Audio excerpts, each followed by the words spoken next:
Halo, jumpa lagi dengan Oma Ning, Ancu, anak cucu yang baik hati. Kali ini Oma ingin mengajarkan bagaimana mengatasi masalah batuk dan radang tenggorokan cara alami melalui pijitan. Oke, yang kita lakukan pertama seperti ini.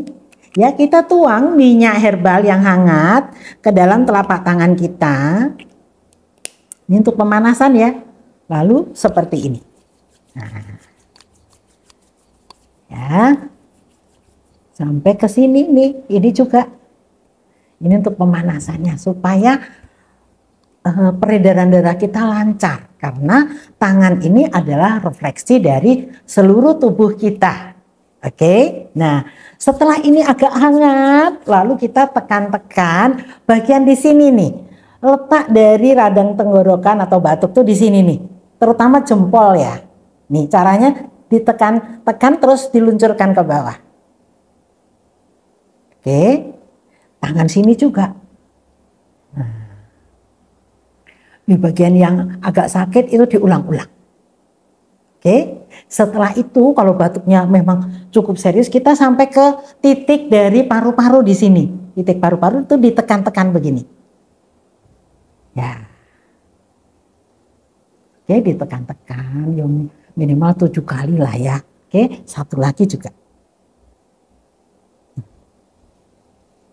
Selain ini bisa ditambahkan dengan ruas kedua dari jari-jari kita. Nih, seperti ini. Ya, nah begitu. Nanti seperti ada pasir-pasirnya kalau kita sedang batuk atau radang tenggorokan.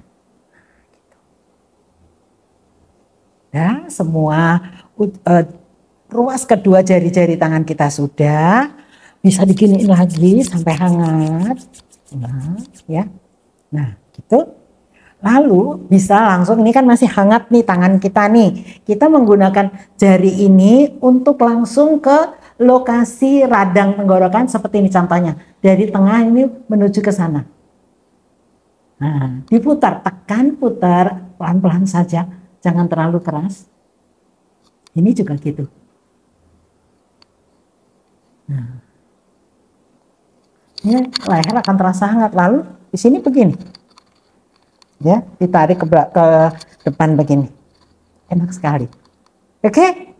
Gampang ya mengatasi batuk dan radang tenggorokan. Semoga bermanfaat. Semua orang bisa sehat.